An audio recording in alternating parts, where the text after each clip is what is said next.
દર્શક મિત્રો, વાત કરી રહ્યા છીએ માયાવી ગ્રહ એવા રાહુ ગ્રહની. જ્યોતિષ શાસ્ત્રની અંદર રાહુ ગ્રહ માયાવી ગ્રહ તરીકે ઓળખવામાં આવે છે. રાહુ બારે બાર સ્થાનની અંદર અલગ અલગ પ્રભાવ પાડતો હોય છે. વ્યક્તિના જીવનની અંદર રાહુ મહારાજ એનું ફળ સવિશેષ માત્રામાં લાભ આપતું હોય. દર્શક મિત્રો, રાહુ છે એ માયાવી ગ્રહ છે. જ્યારે રાહુ મહારાજ દરેક સ્થાનની અંદર બિરાજમાન થાય તો ઉત્તમ પ્રકારનો લાભ અને નુકસાન આપતું હોય છે.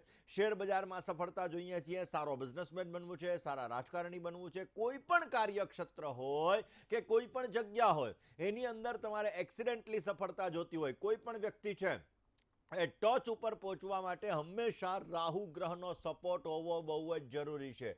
અને આ રાહુ મહારાજ તમારા જીવનની અંદર ઉત્તમ પ્રકારનો લાભ આપતો હોય છે. દર્શક મિત્રો, આપણા જીવનની અંદર રાહુની ભૂમિકા સૌથી મહત્વની છે અને એટલા માટે જ આ રાહુ મહારાજ નવગ્રહોની જે સ્થિતિ હોય એ સ્થિતિની અંદર રાહુ મહારાજની સ્થિતિ જોવી અત્યંત જરૂરી હોય. રાહુ કયા સ્થાનની અંદર બિરાજમાન છે, કયા સ્થાનની અંદર બિરાજમાન થઈ અને કયા પ્રકારનું રિઝલ્ટ આપી રહ્યા છે, આ વસ્તુ જોવી અત્યંત જરૂરી હોય. કઈ રાશિનો બિરાજમાન છે, કયા સ્થાનની અંદર બિરાજમાન છે, એ પોતાના જીવનની અંદર એવી રીતે રિઝલ્ટ આપતો હોય છે. દર્શક મિત્રો, જ્યોતિષ શાસ્ત્રની અંદર રાહુ ગ્રહને ક્રૂર ગ્રહ કીધેલો છે, રાહુ ગ્રહને માયાવી ગ્રહ કીધેલો છે.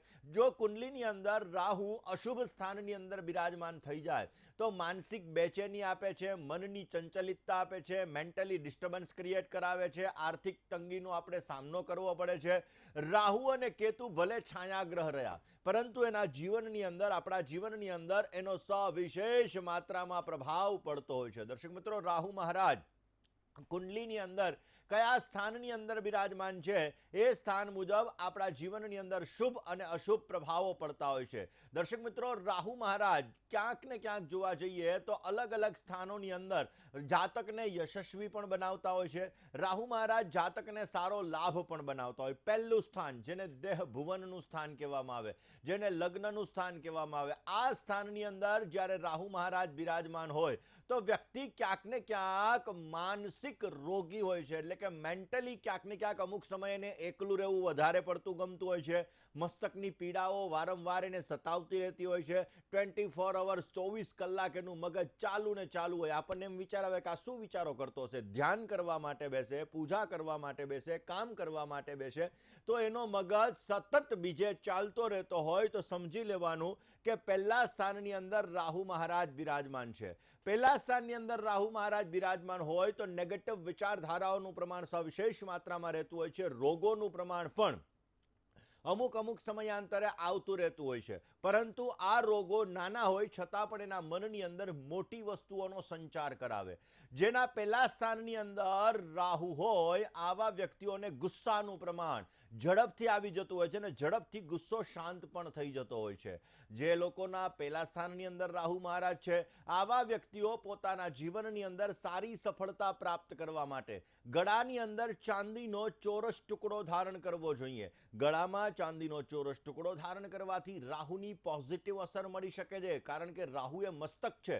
ચંદ્ર મહારાજનો ચાંદીનો ચોરસ ટુકડો ધારણ કરવાથી મનની સ્થિરતા આવે છે, મેન્ટલી ડિસ્ટર્બન્સ દૂર થાય છે, મન શાંત રહે છે અને અવશ્ય એના દ્વારા પોઝિટિવ રિઝલ્ટો પ્રાપ્ત કરી શકાય છે. દર્શક મિત્રો, રાહુ ગ્રહ આપણા જીવનની અંદર સવિશેષ માત્રામાં લાભ આપતો હોય છે. દર્શક મિત્રો, રાહુ જ્યારે આપણા જીવનની અંદર નુકસાન આપતો હોય, સમસ્યા આપતો હોય ત્યારે જીવનની અંદર ક્યાંક ને ક્યાંક સમસ્યાઓનો દોર વધારે પડતો રહેતો હોય છે અને દર્શક મિત્રો, એ સમસ્યાઓ આપણા જીવનની અંદર ઘણી બધી નેગેટિવ અસરો પણ પ્રાપ્ત કરાવતી હોય છે. દર્શક મિત્રો, રાહુ મહારાજ જ્યારે લગ્ન ભુવનની અંદર બિરાજમાન હોય ત્યારે વ્યક્તિ વધારે પડતો ગુસ્સાવાળો થઈ જતો હોય છે. નજીવી બાબતે એને ગુસ્સાનું પ્રમાણ સવિશેષ માત્રામાં વધી જતું હોય છે અને એના લીધે એના જીવનની અંદર અલગ અલગ સમસ્યાઓનું સમાધાન પણ એને મળી જતું હોય છે. બીજા સ્થાનની અંદર જ્યારે રાહુ મહારાજ બિરાજમાન હોય તો બીજું સ્થાન એને ધન ભુવનનું સ્થાન કહેવામાં આવે છે. બીજું સ્થાન એ જીવનની અંદર પરિવારનું સ્થાન કહેવામાં આવે છે.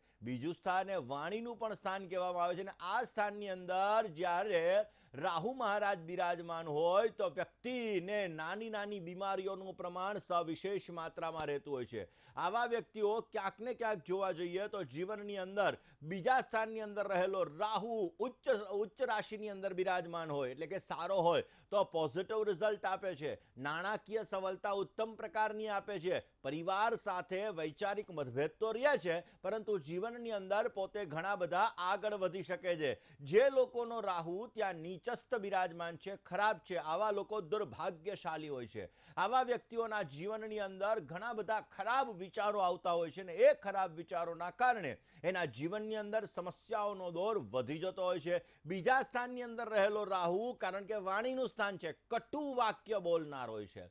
કડવા વાક્ય સામેવાળા વ્યક્તિને ક્યાંક ને ક્યાંક દિલ ઉપર, મન ઉપર ઘા લાગી જાય એવા વાક્ય બોલનારા આ જાતકો હોય છે. જેના બીજા સ્થાનની અંદર રાહુ મહારાજ છે, આવા લોકોને કુટુંબ સાથે મતભેદ રહેતો હોય છે અને પૈતૃક સંપત્તિ અચાનક આવા લોકોને પ્રાપ્ત પણ થતી હોય છે. એટલે કે બીજે રાહુ છે તો પૈતૃક સંપત્તિ મળવાના સંપૂર્ણ યોગો બની રહ્યા છે. બીજા સ્થાનની અંદર રહેલા રાહુ મહારાજ તમને સંઘર્ષશીલ બનાવે છે, મહેનત વધારે કરવી પડે છે અને એ મહેનત બાદ ક્યાંક ને ક્યાંક ફળનું પ્રમાણ તમને ઓછું મળતું હોય છે. બીજા સ્થાનની અંદર રહેલો રાહુ વિદેશમાં સારી સફળતા આપે છે. બીજા સ્થાનની અંદર રહેલો રાહુ એ ક્યાંક ને ક્યાંક ધનવાન પણ તમને બનાવી શકે, પરંતુ વધારે પડતી મહેનત કરવાથી અવશ્ય એનું પોઝિટિવ રિઝલ્ટ મળતું હોય છે. બીજે રાહુ છે તો ભગવાન શંકરની ઉપાસના અવશ્ય કરજો. ભગવાન શિવની નિત્યને માટે આરાધના કરવાથી તમને પોઝિટિવ રિઝલ્ટ મળી શકે. દર્શક મિત્રો, ત્રીજા સ્થાનની અંદર રાહુ મહારાજ હોય તો વ્યક્તિ પરાક્રમી હોય છે. જેના ત્રીજા સ્થાનની અંદર રાહુ મહારાજ હોય આવા લોકોને રાજકારણની અંદર રુચિ વધારે હોય છે. આવા લોકોના જીવનની અંદર શૈક્ષણિક કાર્યની અંદર પણ રુચિ વધારે પડતી રહેતી હોય છે. પરાક્રમી હોય છે, આશાવાદી હોય છે અને પોતાના જીવનની અંદર આગળ વધવા માટેના પ્રયત્ન કરતા હોય છે. રાહુની 7મી દ્રષ્ટિ ભાગ્યસ્થાન ઉપર પડે. ત્રીજા સ્થાનમાં રાહુ હોય ને એટલે ભાગ્યસ્થાન ઉપર દ્રષ્ટિ કરે, જેના લીધે ભાગ્યમાં રૂકાવટો આવવાના પણ સંપૂર્ણ ચાન્સીસ રહે. આવા લોકો મહેનત વધારે કરે, ફળ ઓછું મળે, આવી વસ્તુઓ પણ સર્જાતી હોય છે. ધર્મ પ્રતિ આવા લોકોને રુચિનું પ્રમાણ પણ વધારે પડતું રહેતું હોય છે.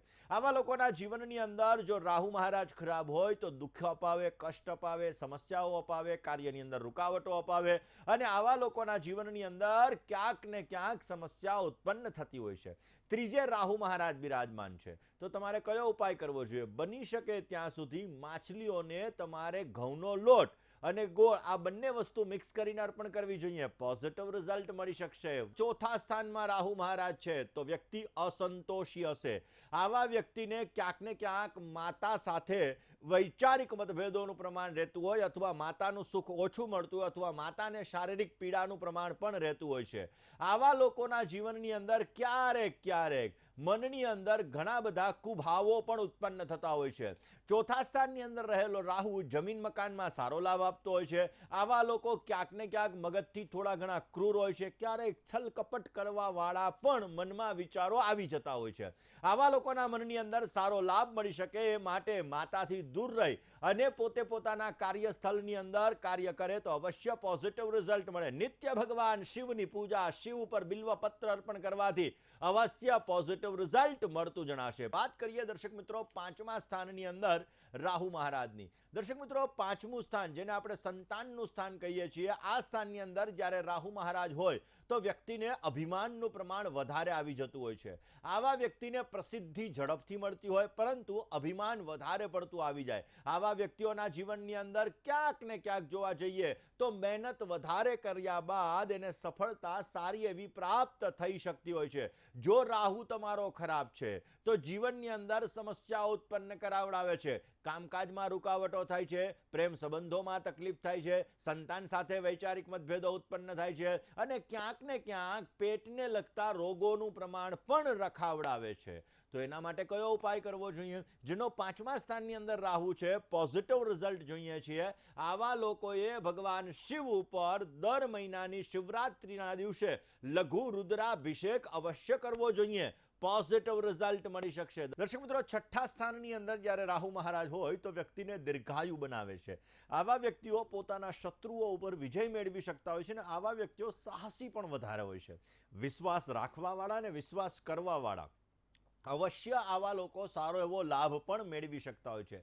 છઠ્ઠા સ્થાનથી ડાયરેક્ટ સાતમી દ્રષ્ટિ 12મા સ્થાન ઉપર પડે, જેના લીધે આવા લોકો જીવનની અંદર વધારે પડતો નાણાકીય અર્જન કરવાવાળા હોય છે, નાણાકીય લાભ મેળવવાવાળા હોય છે, અને આવા લોકોને જીવનની અંદર પોઝિટિવ લાભ પણ મળી શકતો હોય છે. પરંતુ જો આ રાહુ તમારો ખરાબ છે તો મામા પક્ષ, નાના પક્ષ તમારું દુઃખી રહેતું હોય છે, જીવનની અંદર એને સમસ્યા રહેતી હોય છે, શત્રુ છે આવા લોકોના જીવનની અંદર હંમેશાને માટે હેવી થઈ જતા હોય છે. જો રાહુ તમારો સારો હશે તો અવશ્ય તમને પોઝિટિવ રિઝલ્ટ આપી શકે. છઠ્ઠા સ્થાનની અંદર રાહુ મહારાજ બિરાજમાન છે, પરિણામ તમને ખરાબ મળી રહ્યું છે, તો નિત્યને માટે બની શકે ત્યાં સુધી ઓમ રામ રાહવે નમઃ આ મંત્રનો જપ અવશ્ય કરવો, પોઝિટિવ રિઝલ્ટ મળતું જણાય. સાતમા સ્થાનમાં રાહુ મહારાજ, સાતમું સ્થાન એને ભાગીદારીનું સ્થાન કહેવાય, સાતમું સ્થાન એને પતિ અને પત્નીનું સ્થાન કહેવાય. આ સ્થાનની અંદર રાહુ મહારાજ હોય તો વ્યક્તિ ક્યાંક ને ક્યાંક જોવા જઈએ તો જીવન સાથી એટલે કે પોતાનાથી વિરુદ્ધ પ્રકારના જે વ્યક્તિઓ હોય એનાથી આકર્ષિત વધારે પડતા થતા હોય છે. આવા લોકોનો જીવન સાથી ચતુર હોય છે, જેનો સપ્તમ સ્થાનની અંદર રાહુ મહારાજ હોય છે. આવા લોકો થોડા ક્રૂર હોય, થોડાક સ્વાર્થી હોય, અને સપ્તમ સ્થાનની અંદર રાહુ મહારાજ હોય આવા લોકોને દાંપત્ય જીવનમાં વૈચારિક મતભેદોનું પ્રમાણ પણ રહેતું હોય છે. સાતમે રાહુ મહારાજ છે તો ભાગીદારીની અંદર સમજી વિચારીને ભાગીદારી કરવી બહુ જ જરૂરી છે. અને આવા લોકો જે વિવાદવાળા કામકાજ છે, નિંદાવાળા કામકાજ છે, એમાં અવશ્ય પ્રશંસા મેળવી શકે ને સફળતા મેળવી શકે. આવા લોકોને નોકરીમાં પણ અપ ડાઉનને લગતી સ્થિતિનું સર્જન થતું હોય છે. અને આવા લોકો જો નિત્યને માટે પોતાના ઘરની અંદર ગંગાજલમાં ચાંદીની લગડી પલાળીને રાખે તો પોઝિટિવ રિઝલ્ટ મળતું હોય છે. મિત્રો, આઠમા સ્થાનની અંદર રાહુ મહારાજ અશુભ હોય છે. આ સ્થાનની અંદર રાહુ મહારાજ બિરાજમાન હોય તો આવા વ્યક્તિઓને માનસિક હાનિનું પ્રમાણ વધારે પડતું રહેતું હોય છે. આવા લોકોને પેટને લગતી સમસ્યાઓ પણ ઉત્પન્ન થતી હોય છે. જેના આઠમા સ્થાનમાં રાહુ મહારાજ હોય આવા લોકોને કુટુંબને લગતી સમસ્યા, કુટુંબમાં વૈચારિક મતભેદોને લગતી સમસ્યાઓ વધારે પડતી હોય છે. અને જો રાહુ તમારો આઠમા સ્થાનની અંદર છે, સારો છે, મિત્ર રાશિની અંદર છે, તો અવશ્ય પોઝિટિવ રિઝલ્ટ આપે, ધૈર્યવાન બનાવે, સમજદારી વાળો બનાવે, અને અવશ્ય એના દ્વારા સારો લાભ મળી શકે. આવા લોકો ખોટી રીતે બે નંબરના ધંધાથી સારા પૈસા પણ કમાઈ શકે. પરંતુ જો આઠમે રાહુ ખરાબ છે તો જીવનમાં સમસ્યા ઉત્પન્ન કરાવડાવે, નામ ખરાબ થાય, પ્રતિષ્ઠાને હાનિ થાય ને સમસ્યા ઉત્પન્ન થાય. આઠમા સ્થાનની અંદર રાહુ મહારાજ છે તો 8 નંગ શ્રીફળ, 8 ખોટા સિક્કા, વહેતા જલની અંદર 8 શનિવાર પધરાવવાથી પોઝિટિવ લાભ મળતો જણાય. દશમસ્થાન જેને કર્મસ્થાન કહેવાય, એ સ્થાનની અંદર તમારે રાહુ મહારાજ બિરાજમાન છે તો એવું કહેવાય જેનો રાહુ દશમે એનો વેરી વશમે. જે મહારાજના રાહુ મહારાજ દશમ સ્થાનની અંદર બિરાજમાન હોય આવા વ્યક્તિઓ સમજી વિચારીને કર્જ લેવા વાળા હોય છે. કર્જ સમજી વિચારીને લેવું જોઈએ, નહીતર સમસ્યા સર્જાય.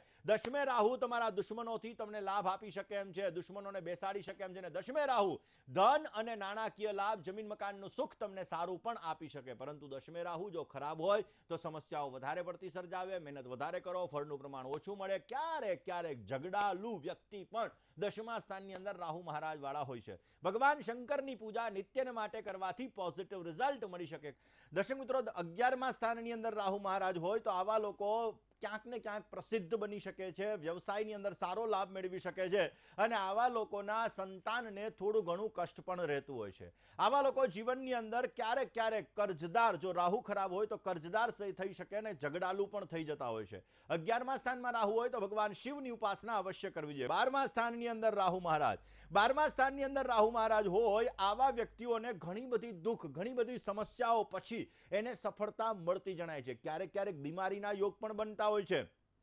આવા લોકોના જીવનની અંદર સંબંધીઓ સાથે અમુક સમયે વૈચારિક મતભેદોનું પ્રમાણ સવિશેષ માત્રામાં રહેતું હોય છે. અને જો વારમે રાહુ તમારો ખરાબ છે તો તમારા જીવનની અંદર ક્યાંક ને ક્યાંક પ્રેમ સંબંધોમાં પણ તમને તકલીફ થઈ શકતી હોય છે. ભગવાન શિવની નિત્યના માટે પૂજા કરી પક્ષીઓને પિંજરામાંથી મુક્ત કરવા અવશ્ય પોઝિટિવ રિઝલ્ટ મળશે ને તમને સારો લાભ મળતો જણાશે.